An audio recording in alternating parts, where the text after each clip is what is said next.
안녕하세요. 오늘도 사연 살롱을 찾아주셔서 감사합니다.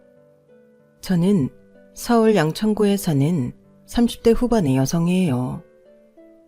저는 현재 이혼한 지 1년이 조금 넘었고 식사로도 훌륭한 맛있는 안주가 있는 와인바와 디저트 카페를 운영하고 있어요. 둘 다 미리 예약을 하지 않으면 올 수 없을 만큼 맛집으로 소문이 나 있고 와인바는 지방의 대도시에 분점까지 내게 되었어요. 아이는 어린이집 다니는 아들 하나인데 친정 부모님의 도움으로 지금까지 혼자 잘 키우고 있네요. 이혼을 한 건 2년 전이지만 그 전부터 혼자 키운 거나 마찬가지였어요. 전 남편은 양육비도 제대로 안 보내주고 자꾸 속을 썩여 몇 달 전에 참다 못해 그 인간 사업장으로 찾아갔는데 이건 뭐 손님이 없는 건 둘째치고 장사를 하는 건지 마는 건지조차 알 수 없을 정도로 형편없는 지경이더군요. 남편은 자리에 있지도 않았고요. 사장이 그러니 어떤 직원이 일을 열심히 하고 싶겠어요. 저는 속으로 그래, 사람은 다 자기 한 대로 돌려받는다고. 네가 나한테 그렇게 못되게 굴더니 이렇게 됐나 보다 하고 말았네요. 돈 받을 생각은 못하겠더라고요.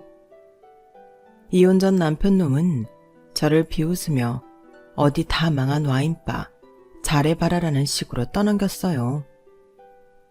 그때는 진짜 잘 돼서 복수하겠다는 마음뿐이었어요. 물론 제가 생각하는 대로 돼서 속 시원한 것도 있는데 그렇다고 전 남편을 조롱하고 싶지는 않네요. 이래서 사람이 마음을 굳게 쓰며 살아야 되는구나 하는 생각만 들고요. 그럼 제 상황에 대한 설명은 이쯤 해두고 본격적으로 오늘 제가 있기까지의 사연을 이야기할게요. 저는 30 중반에 결혼해서 남편과 4년 반 정도 결혼 생활을 했어요. 아이도 결혼하고 1년 후에 낳았고요. 남편을 만나기 전에는 제대로 된 연애 한번 해본 적이 없었어요. 직장을 다니며 규칙적인 생활 패턴을 가졌던 저와는 달리 자영업을 하는 남편은 좀 자유로워 보였어요. 남편이 하는 일은 정말 다양했어요. 처음에는 돈가스 집으로 시작했다는데 그건 잘 되니까 탐내는 사람이 있어서 많은 돈을 받고 넘기고 그 후에 와인에 빠져서 와인숍을 냈다고 해요. 그게 잘 돼서 직접 와인을 수입하게 됐고요. 그래서 해외 출장도 2달이나 3달에 한 번 정도는 가더라고요. 저와 결혼할 무렵에는 젊은 사람들 좋아하는 일본식 술집하고 멕시코 음식점도 하고 있었어요. 와인바는 3개나 운영하고 있었고요. 남편이 저와 연애할 때 워낙 고급스럽기도 했고 저한테는 평생 자기가 하고 다니는 것처럼 그렇게 좋은 것만 하고 살게 해주겠다더군요. 솔직히 저도 그런 말에 넘어간 것도 있었어요. 평범한 중산층 집안에 모범적인 부모님 아래서 자란 저에게 그 사람이 사는 세계가 반짝반짝하고 멋있게 보이기도 했어요. 남편을 사랑했던 것도 사실이지만 제 마음에 좀 더 편하게 잘 살고 싶었던 욕심이 있었던 것도 사실이에요. 하지만 남편이 보여줬던 화려할 것만 같은 사치스러운 삶은 완전히 신기루였어요. 결혼하자마자 바로 그걸 알게 됐고요. 이건 남편뿐 아니라 시댁 전체가 마찬가지였어요. 시어머니는 자기가 건물주라도 되는 양 떠들고 다녔는데 알고 보니 아주 큰 전통시장에 작은 점포 딸랑 2개 있고 그 상가에서 부동산을 하고 있었어요. 그렇다 해도 정말 짱짱하게 돈 관리 잘하고 멋지게 살 수도 있는데 전혀 그렇지 않았다는 게 문제죠. 왜냐하면 시댁은 이미 대출받은 이자와 원금도 몇 달째 밀려 있었고 가게들도 전부 이리저리 대출을 받은 상태라 더는 돈 나올 곳이 없는 상태였어요. 남편의 가게들도 그렇게 장사가 잘 되지 않았고요. 일본식 술집에 유난히 돈을 많이 들였는데 그걸 뽑아낼 만큼의 수익이 나지를 않고 있었어요. 그러니 남편은 와인을 여기저기 공급해서 그 손해를 메꾸려고 하는 중이었는데 뜻대로 잘 되지 않는 것 같더라고요. 하지만 제가 기막혀한 건 그런 것 때문이 아니었어요. 장사라는 게 잘 될 때도 있고 안 될 때도 있잖아요. 어려운 시기라면 저도 이제 가족이니 힘이 되어주자 싶었죠. 그런데 시어머니가 대뜸 저한테 황당한 소리를 하더라고요. 자기가 갖고 있는 전통시장 가게 중 하나를 저더러 인수하라는 거였어요. 사실 시어머니는 결혼 전부터 제가 평범한 직장인이라고 마음에 안 드는 티 팍팍 냈었거든요. 물건 보는 안목이 낮다는 둥, 비싼 거 쓸 줄 모른다는 둥 하며 무시할 때도 있었고요. 그런데 대뜸 저런 말을, 그것도 거드름을 피우며 명령조로 하니 황당하다 못해 화가 났어요. 어머니, 갑자기 저더러 가게를 인수하라뇨. 제가 그럴 돈이 어딨어요. 그리고 저는 가게 같은 거 해본 적 없어서 못해요. 게다가 거기 일반 식당이잖아요. 저는 식당 일에 대해 잘 몰라요. 요새 이쪽도 젊은 사람들이 많이 와서 일반 식당 말고 니들 입맛에 맞는 걸 하면 되잖아. 돈이야 대출 받으면 되는 거고. 너 회사 경력도 있고 신용도 나쁘지 않은데 대출 받는 게 뭐 어렵다고 그래? 아무리 대출을 받아도 그렇죠. 가게 인수인데 그 돈으로 되겠어요? 그럼 이렇게 하자. 네가 먼저 대출을 받아봐. 그리고 모자라는 돈은 내가 매달 네 가게 매출에서 얼마씩 받아가마. 그러면 딱 됐다. 사람이 이렇게 머리를 써야지. 너는 회사만 다녀서 그런 거니 어떻게 그렇게 고지식하니? 그래도 대기업에서 프랜차이즈 개발팀이라며 이 정도 생각을 해야 되지 않겠어? 어머니, 저는 그렇게까지 무리하면서 왜 저한테 가게를 하라고 하시는지 모르겠어요. 정 힘드시면 저보다 잘할 수 있는 사람한테 팔아도 되잖아요. 가게가 팔고 싶다고 바로바로 나가면 내가 이러겠냐? 너 시집 올 때도 변변한 혼수 제대로 못 해왔잖아. 이걸로 네가 내 마음 못 채운 거 해준다 생각하면 되는 거 아니냐? 나는 매달 용돈 생겨서 좋고 너는 우리 집에 꿀릴 거 없어서 좋고. 정말 말도 안 되는 논리였지만 결혼하고 6개월이 넘어가고 있었는데 그때까지도 제가 해온 혼수 때문에 계속 꽁에 있다는 사실에 더 충격을 받았어요. 저는 시어머니한테 잘 보이고 싶은 마음도 있어서 가게를 인수하기로 했어요. 그때 아이를 갖고 13주 정도 된 상태라서 몸도 힘들었고 상가 매입가도 제 능력에 조금 넘치는 거라 무리를 하기는 했어요. 하지만 어렵게라도 인수하고 나니 내 것이라는 애정이 생기더라고요. 가게는 주로 찌개 종류를 팔던 곳이라 음식 냄새가 꽤 지독하게 배어 있어서 저는 그 냄새를 싹 없애는 것부터 시작했죠. 시어머니 말대로 젊은 사람들도 전통시장에 많이 오고 있었기 때문에 저는 그런 사람들을 겨냥해서 저렴하지만 맛도 무난하고 먹을 만한 커피와 소소한 군것질거리를 아이템으로 카페를 만들었어요. 회사에서도 베이커리 개발 쪽이었기 때문에 평소 이런저런 아이디어를 적어놓고는 했는데 그걸 제 가게를 위해 쓰게 될 줄은 몰랐어요. 그리고 이 일을 잘할 수 있는 매니저와 베이킹 담당도 뽑았고요. 저는 회사를 다녀야 했으니까요. 이쪽 업계는 그래도 인맥이 있어서 사람을 구하는 데 아주 어렵지는 않았어요. 가게를 새 단장에서 오픈하고 2달쯤 지났을 때부터는 가게는 입소문을 타고 손님들이 몰려들기 시작했어요. 제가 산딸이 되었을 때부터는 대출금 갚는 것도 수월해졌고요. 그런데 여기서 정말 황당한 일이 생기게 돼요. 제가 아이를 낳고 21일쯤 되었을 때였어요. 그때까지 조리원에 있다가 잠시 친정에 가서 쉬기로 되어 있었죠. 그동안 가게는 매니저가 온전히 책임지고 봐주고 저한테 일주일에 한 번씩 보고하고 있었어요. 정산에 대해서는 매일매일로 알려줬고요. 근데 제가 친정에 간 첫날 매니저가 아주 다급한 목소리로 저한테 전화를 했더라고요. 사장님, 가게 시어머니한테 다시 넘기신 거 사실이에요? 오늘 오셔서 이제부터 자기 가게라고 하시던데요. 뭐? 어머니 나랑 그런 말 한 적 없는데? 어떻게 된 건지 알아볼게. 저는 서둘러 시어머니한테 전화를 하고 매니저한테 들은 이야기를 했어요. 그랬더니 너무 뻔뻔하게 이러는 거였어요. 너 안 그래도 애 낳고 계속 가게도 못 나오고 있잖아.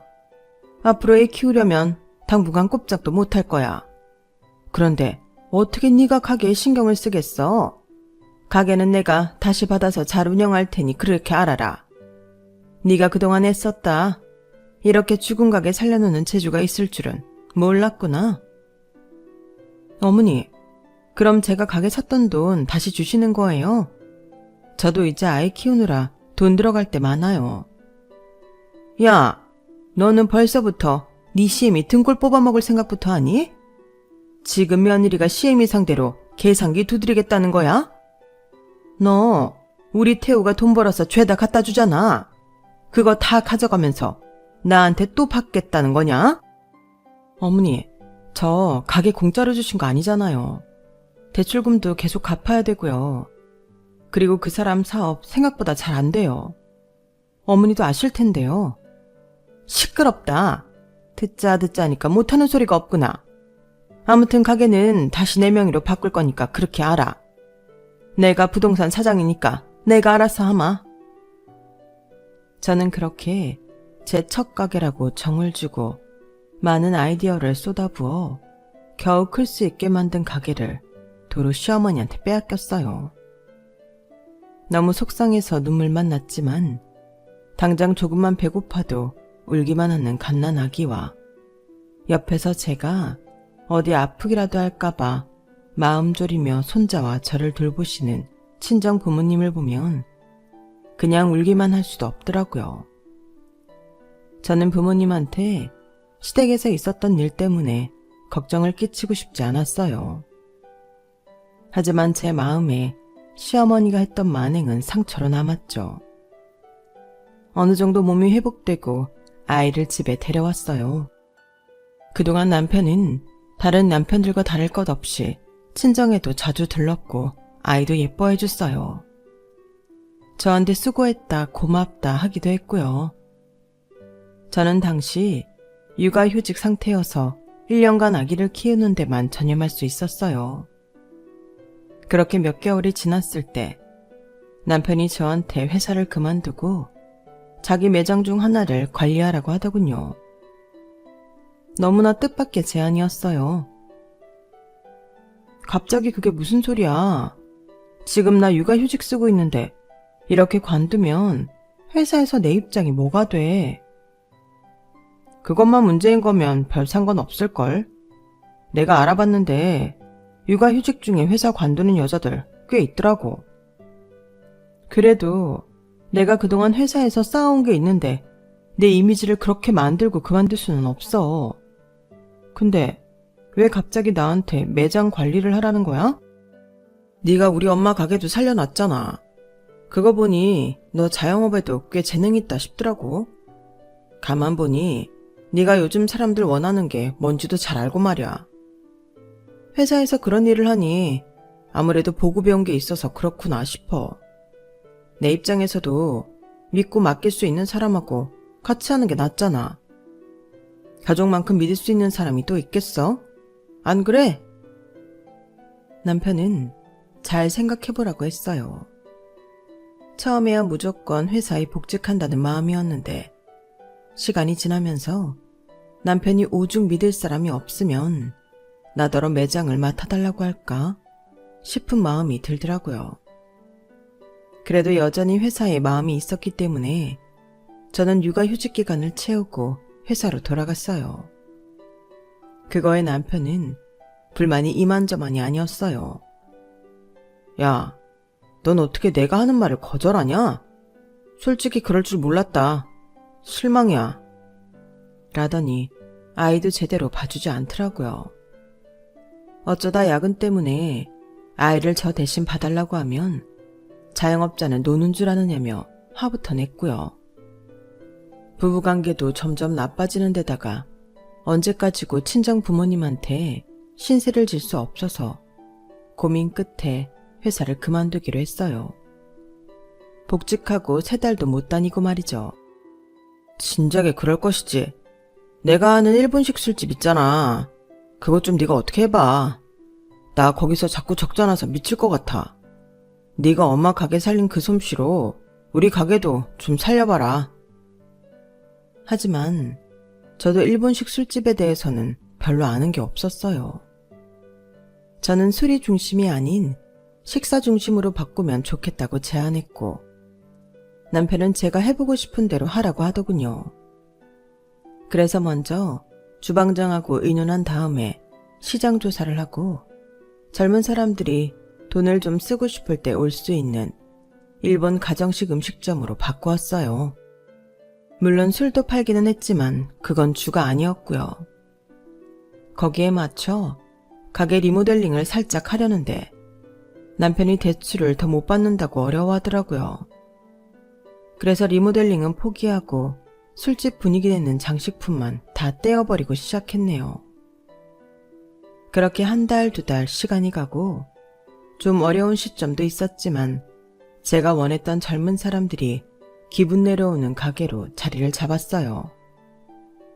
그러다 코로나 때문에 조금 힘들어지기는 했어도 저희는 거기에 발맞춰 얼른 포장과 배달에도 힘을 썼고 워낙 저희 가게 음식 맛이 좋다는 소문이 나서인지 어렵기는 했어도 위기를 잘 헤쳐나가고 있었죠. 그럴 때 또 갑자기 시어머니가 저를 호출하더군요. 저보고 틈틈이 자기 가게에 들러서 디저트를 만들라는 거였어요. 저는 모르고 있었는데 시어머니가 가게를 인수하고 1년도 안 돼서 저랑 일했던 매니저와 베이킹 담당을 다 내보냈더라고요. 자기 마음에 안 든다면서요. 매니저와 베이킹을 하던 사람은 제가 알면 신경 쓸까봐 일부러 말을 안 하고 있던 거였어요. 아무튼 요새 코로나인지 뭐 때문에 손님들도 안 오는데 가게도 맨날 돈만 까먹고 있으니 미치겠구나. 우리 디저트가 예전만 못하다는 말이 많은데 네가 틈나는 대로 와서 좀 봐라. 그럼 사람을 바꾸시던가 하세요. 제가 어느 정도 만들 수는 있어도 전문가처럼 하지는 못하거든요. 요즘 같은 세상에 그런 데에 쓸 돈이 어딨냐? 그냥 네가 와서 하면 되지. 뭔 말이 많아. 너 내가 도로 가게 뺏었다고 지금 삐딱하게 나오는 거냐? 시어머니는 또 말도 안 되는 소리로 저한테 악담을 퍼부었고 저는 그런 소리를 듣느니 내가 가는 게 낫겠다는 마음에 가게를 갔어요. 보니까 가게에 정직원은 없고 알바생 둘만 있더라고요. 그러니 그 사람들이 무슨 애정이 있어서 일을 제대로 해주겠어요. 가게에 마음 들여 일을 관리하는 사람이 없는데요. 저는 그때부터 시어머니가 부를 때면 가게에 가서 디저트 만드는 걸 봐줘야 했어요. 물론 제 가게도 신경을 써야 했고요. 시어머니 가게에서 일을 하다가 식당 일을 못 보는 날이면 남편은 그걸 가지고 짜증을 냈어요. 가만 보니 이 사람들은 저한테 고맙다는 말은 안 하고 제가 자기들 뜻대로 안 되면 그것만 갖고 화를 내더라고요. 아이는 아이대로 챙겨야 했고요. 물론 어린이집에 다니기는 했지만 데리고 집에 오는 건 제가 해야 되는 거라 그 시간 맞추는 것도 힘들었어요. 너무 고된 생활을 계속해서인지 저는 심한 위궤양에 걸려서 음식도 아무거나 먹지 못하게 됐고 철저한 식단 관리를 하지 않으면 안 된다고 의사한테 경고까지 받았네요. 그렇게 힘든 상황에서 일본 식당 주방장이 어느 날 저한테 귀띔을 하더라고요. 남편이 저 없을 때 와서 자꾸 돈을 빼간다고요. 한두 번은 모르는 척 할 수 있지. 근데 박 사장, 나도 여기서 월급 받아먹고 사는데 계속 저러니까 나도 일하다 큰일 나겠다 싶은 거야. 물론 김 사장도 내가 잘 아는 사람이지만 이건 아니잖아. 자기 마누라가 애써서 일으켜놓은 거 마누라 몰래 자기가 곶값 빼먹듯 쏙쏙 빼먹겠다는 것도 아니고 말이야. 사실 저도 어느 정도 짐작은 하고 있었어요. 매출 기록하고 돈이 안 맞는데 그걸 어떻게 모를 수 있나요? 하지만 저는 그때 남편하고 그걸 갖고 말씨름하고 싸우는 것도 힘들 만큼 심신이 지쳐 있었어요. 어떻게든 나랑 우리 아들 먹고 사는 데에만 지장 없이 잘 살자는 마음으로 하루하루 버티고 있었거든요. 그러던 어느 날 정말 기막히고 어이없는 이야기를 듣고서 남편과 이혼을 결심하게 됐어요. 그 이야기를 해준 건 다름 아닌 남편의 절친이었어요. 그 사람도 더는 저 혼자 고생하는 걸 두고 볼 수 없어서 말해주는 거라고 하더라고요. 재수씨 어떤 사람인지 제가 그동안 봐서 알잖아요. 태우가 제 친구여도 진짜 재수씨한테 너무하는 것 같더라고요. 어머니도 그렇고요. 재수씨, 제 이야기 잘 듣고 앞으로 어떻게 할지 결정하세요. 태우 그 자식 주식으로 돈 날려먹고 그 다음에 코인하다 또 날려먹었어요. 그러더니 한탕에서 메꾼다고 여기저기 기웃대더니 요즘 내기골프에 미쳐있더라고요. 걔 거기 갖다 바친 돈 어마어마해요. 그거 다 재수씨 가게에서 빼가는 것 같고요. 그걸 언제부터 하신 건데요? 그런 지 좀 된 거 맞죠? 재수씨도 눈치는 채고 계신 건가요? 내기나 하고 다니는 건 몰랐죠. 단지 뭔가 있구나 하는 건 알았어요. 전처럼 와인 알아보러 해외에 잘 나갈 수도 없는데 며칠씩 집에 안 들어오는 때가 적지 않으니까요. 좀 일찍 알려주시죠. 그랬다면 제가 무작정 참지만은 않았을 텐데요. 그래도 태호가 저랑 오랜 친구잖아요. 저도 이렇게 말하기까지 고민 많았어요. 그건 좀 알아주세요. 친구도 친구 나름대로 사정이 있고 자기 친구 가정이 파탄나는 걸 보고 싶지는 않았겠죠. 그런데도 말했다는 건 그만큼 저를 또 좋게 봤다는 뜻일 수도 있고요. 저는 먼저 증거 확보를 위해 남편이 지방에 국내산 와인을 보러 간다는 말을 듣고 조심스럽게 미행을 했어요. 흥신소 같은 데에 맡기는 방법도 있었지만 제가 직접 제 핸드폰에 현장을 담아오는 게 훨씬 낫다는 생각이 들었거든요. 남편은 친구가 말한 것처럼 정말 숲속 어느 골프장에 가더니 거기서 미친 듯이 골프만 치고 있더군요. 그래놓고 번번이 지고 큰 돈을 상대에게 현금으로 줬고요. 그런 현장을 모두 사진과 동영상으로 찍은 후 저는 남편을 유책 배우자로 변호사를 선임해서 이혼 서류를 보냈어요. 그랬더니 남편은 그럼 당장 제가 하던 가게에서 나가라는 거였어요. 그 가게 내 이름하고 공동명의인데 나더러 나가라고? 내가 다 살려놓은 가게인데? 미쳤어? 네가 이래서 안 되는 거야. 나 네 이름 공동명의 계약서 쓰고 몇 달 뒤에 다시 이름 바꿨어. 내 걸로. 근데 너 그거 증명하려면 아마 힘들 거다. 그러니까 그냥 네가 나가. 지금 네가 유책 배우자야. 그런데 어디다 대고 큰 소리를 쳐? 나한테 위자료도 줘야 되는데 그 가게에서 나를 쫓아내겠다고? 위자료를 줄 가게는 따로 있으니까 걱정하지 마. 라며 코웃음을 치더라고요. 이 인간은 제가 지랑 더는 살 마음이 없다는 걸 알고 아주 배째라로 나왔어요. 시어머니도 저한테 한다는 말이 없는 집 딸 받아줬더니 뒤통수 친다나요? 정말 어이가 없죠. 그러면서 자기네 집에서 돈 한 푼도 가져가지 못하니까 그렇게 알라고 하더군요. 남편이 내기 골프 치는 현장 사진과 동영상을 보더니 말을 좀 바꾸기는 했지만요. 양육비는 보내마. 그래도 우리 핏줄인데 그것까지 안 줄 수는 없지 않니? 대신 너 먹고 쓰는데 한 푼도 들어가면 안 된다? 정말 징글징글한 인간들이라는 생각에 저는 두 번도 보고 싶지 않아서 얼른 쇼부를 봐야겠다 싶었어요. 근데 남편이 저에게 주겠다고 한 가게는 정말 거의 망해가는 와인바였어요. 하지만 저는 속으로 칼을 갈며 다시 한번 내가 얼마나 잘하는지 보여주겠다고 굳게 다짐했어요. 그 가게가 시어머니한테 뺏긴 가게보다는 가격이 더 되긴 했죠. 그래서 계약서 제대로 쓰고 그 가게가 제 명의임을 공증까지 받고 변호사까지 찾아가서 일일이 검토하고, 그리고 저는 그 지긋지긋한 사람들과 완전히 갈라섰어요. 두 번 당할 순 없잖아요.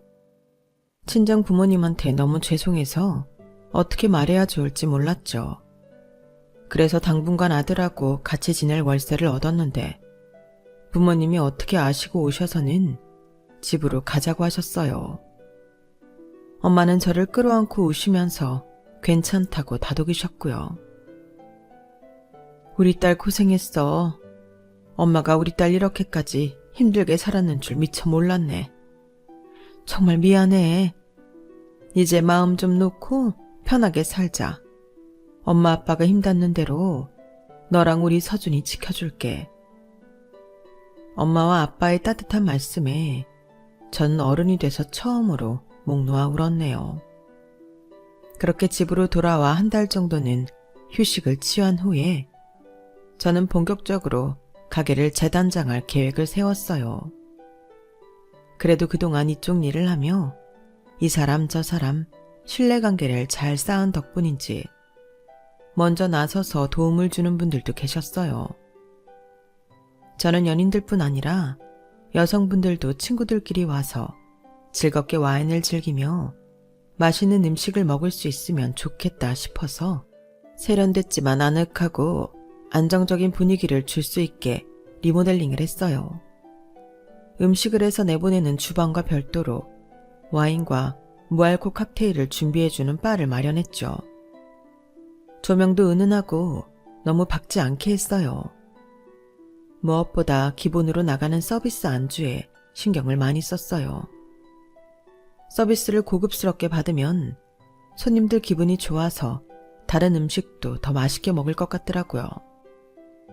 SNS에 홍보도 많이 했고 또 저와 친분이 있던 분들도 홍보를 많이 해주셨어요.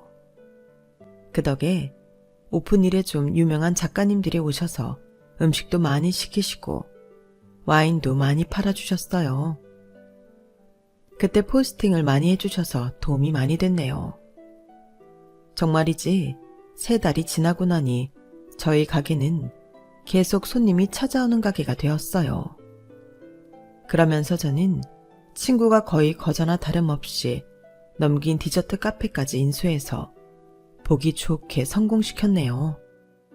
친구는 저희 재능을 믿고 투자하는 마음으로 해준 건데 자기가 할 때보다 더 잘 됐다며 엄청 좋아하더군요. 저는 그 친구한테도 꼬박꼬박 매출해서 얼마씩 떼어 보냈어요. 이런 돈관계는 친한 친구들일수록 철저하게 하는 게 의상하지 않는 거더라고요. 그리고 앞에서 말씀드렸던 것처럼 남편은 처음에는 양육비를 좀 보내다가 점점 보내는 날짜가 늦어지더니 결국에는 아예 끊기게 됐는데요. 시어머니도 그렇고 남편도 그렇고 장사가 안 돼서 처분한 가게들도 있고요. 그런데 얼마 전 시어머니가 저를 찾아와서 또 황당한 말을 하더라고요. 제가 양육비 때문에 남편 가게에 가본 후 얼마 안 됐을 때였어요. 너 그동안 이 가게로 돈 벌어들인 거 다 혼자만 먹고 썼다며? 그래놓고 양육비 안 보낸다고 우리 태우를 찾아가?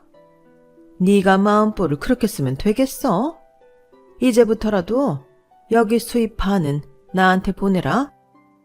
제가 이 가게 수입을 왜 아줌마한테 주는데요? 그럴 이유가 없는데요. 어머, 얘 좀 봐.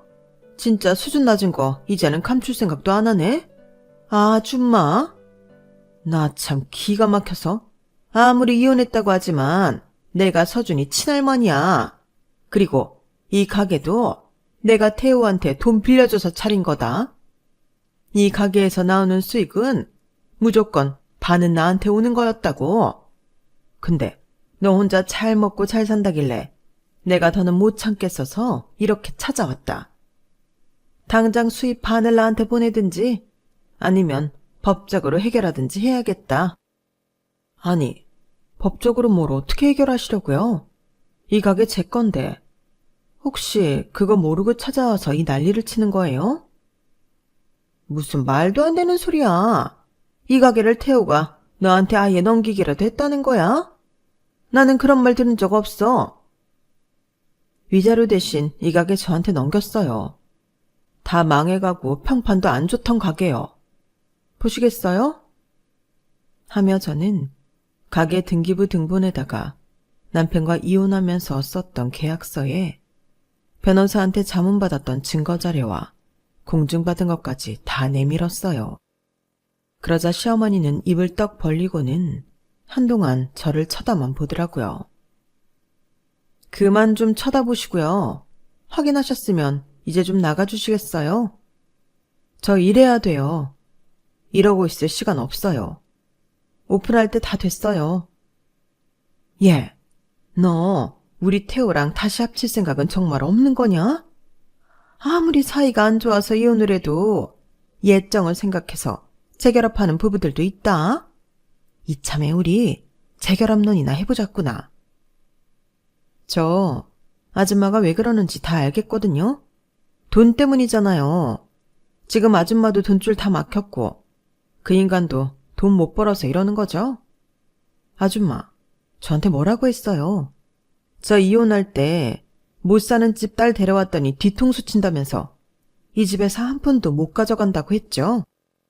그러다가 그 인간 내기골프 증거 들이미니까 양육비만 준다고 했고요. 저야말로 예정을 생각해서 그 인간이 양육비 안 보내는 거 그냥 넘어가려고 했는데요. 아줌마가 이딴 식으로 나오면 저도 가만히 못 있죠.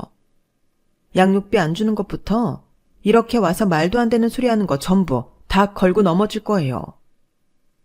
법원에서 누구 손을 들어줄 것 같아요? 그리고 저 주변에 일로 증언해 줄 사람도 차고 넘쳤어요. 제가 가게 살려놓으면 홀랑 뺏어간 게 2번이나 있잖아요. 거기서 일했던 사람들도 지금이라도 자기네 증언 필요하면 다 말하라고 했거든요. 자기들은 대기하고 있겠다고요. 그리고 저 예정을 생각해서 참고 있는 게 또 있어요. 어머님이 뺏어가진 처음 가게 어떻게 하실래요? 제가 도로 법적으로 가져와 봐요? 뻔뻔하게 나온 대가 톡톡히 치러 보실래요? 그러자 시어머니는 아무 말도 못하고 혼자 시근덕거리더니 그 자리에서 전 남편한테 전화를 걸어서 소리를 지르고 난리를 쳤어요. 이 바보 같은 놈아! 왜 가게를 얘 혼자 명의로 해줘서 이 사달을 만들어? 어? 내가 절대 여자한테 단독명의 해주지 말라고 했잖아. 나중이라도 몰래 바꿨어야지. 퉁신같이 나한테서 뭘 배웠어? 어? 그러자 핸드폰에서 남편 목소리가 흘러나왔어요. 나도 그러고 싶었는데 그년이 어찌나 깐깐하게 굴며 공중에 변호사 대동해 아주 웃기더라고. 나도 진짜 억울하고 아까워서 환장하겠으니까 사람 좀 그만 긁어. 저는 열받아서 시어머니 핸드폰을 확 빼앗아 낚아챘어요. 야, 이 거지 같은 인간아. 누구 보고 감히 년이라고 해. 네가 아직도 정신을 못 차렸지? 뭐? 억울하고 아까워? 장사 잘못해서 말아먹은 게 누군데? 아깝긴 뭐가 아깝다는 거야? 너 딱 기다려. 너 양육비 제대로 안 준 거 다 신고해버릴 거니까 알았어? 야, 너 다 들었어? 대체 엄마는 어디 가서 전화를 한 거야? 여기가 어디냐고? 바로 내 와인바다. 너 나한테 잘못 걸렸어. 미안해, 수진아. 내가 정말 잘못했어. 제발 부탁이야. 나도 양육비 보내려고 엄청 노력했는데 돈 버는 게 뜻대로 되지를 않아서 그랬어. 제발 신고만은 하지 말아줘. 제발 부탁이야. 그러자 이번에는 시어머니가 아주 우는 신용을 하며 저한테 싹싹 빌었어요. 내가 큰 실수를 한 것 같구나. 아까 내가 한 말은 다 잊어다오. 신고라니 무슨 그런 말을 하니? 나 때문에 기분 상했다면 정말 미안하다. 그러니 제발 화 풀고 무슨 신고를 하고 그럴 생각만은 하지 말아다오. 부탁이야, 응? 당신이 진짜 우리 서준이 할머니라는 사실이 너무너무 치떨려.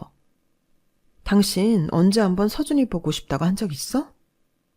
생일 선물 한 번을 사줬어. 그래놓고 이제 와서 서준이 할머니를 내세워? 나는 댁들이 나한테서 가게 뺏은 것보다 그게 더 괘씸해. 그러니까 2번 다시 찾아와 주마. 안 그러면 나도 이제 어떻게 나올지 모르니까. 알았어? 그러자 시어머니는 입술을 깨물며 전 남편 욕을 하며 가게를 나갔어요. 바보 같은 게 가게 명의를 제 걸로 해놔서 이런 일이 벌어졌다나요? 정말 끝까지 반성과 진심 어린 사과라고는 찾아볼 수가 없었네요. 그 뒤로 남편과 시어머니는 돌아가며 재결합 같은 개소리를 멍멍거릴 때가 있었어요. 그러다가 친정 부모님한테 걸려서 동네 망신 톡톡히 당하고 쫓겨나기도 했고요. 이 미친 인간들이 내 딸 인생 망칠 뻔한 것도 모자라서 여기가 어디라고 찾아와서 행패야, 행패가. 니들 진짜 콩밥 좀 먹어볼래? 우리 집이 별 볼 일 없다고 니들 무시했지? 내가 그것 때문에 니들한테 큰 소리 한번 못 쳤었는데 알고 보니 진짜 별것도 아닌 것들이 남의 딸 능력에 빌부터 먹고 살 생각을 하고 있어. 내가 엄마가 돼서 우리 딸 결혼 생활을 못 지켜줬어도 이혼하고서까지 괴롭힘 당하는 건 못 본다. 내가 아는 사람 전부 끌어대서라도 니들 철저히 밟아버릴 테니까 어디 또 올 테면 와봐. 그 이후로는 어떻게든 양육비를 맞춰서 보내려고 노력하는 것 같더라고요. 아무래도 제가 마지막에 보여준 모습과 친정 부모님의 호통이 통한 모양이에요. 아무튼 지금 저는 우리 아들, 그리고 친정 부모님과 잘 살고 있어요. 얼마 전에 저는 거주용 오피스텔도 하나 사서 월세를 주기 시작했네요. 그리고 부모님과 함께 더 큰 집으로 이사갈 계획도 세우고 있어요. 결혼할 때 화려함에 눈이 멀어 그 대가를 톡톡히 치르고 모욕적인 대접을 받고 이혼했지만 끝이 좋으면 다 좋은 거 아니겠어요? 저는 이혼 후 제가 성공적으로 자리를 잡고 시어머니와 전남편한테도 한 방 먹인 것만 생각하면 저도 모르게 웃음 짓고는 해요. 물론 복수가 다 좋은 건 아니지만 그래도 속이 풀리는 느낌이랄까요? 하지만 그들이 영원히 못 살라고 저주하거나 하지는 않을 거예요. 그런 나쁜 마음을 먹는 건 다 자기한테 돌아오는 것 같더라고요. 저는 제 아들과 마음 편히 잠들고 깰 수 있는 거, 그거 하나 감사하면서 살아가려고 해요. 제 이야기는 여기까지예요. 들어주신 모든 분들 감사드리고요. 매일 행복하고 건강하시길 바랄게요. 여러분, 사연 댓글에 응원과 현명한 조언 부탁드려요. 좋아요와 구독은 저에게 큰 힘이 됩니다. 오늘도 좋은 일 가득하세요.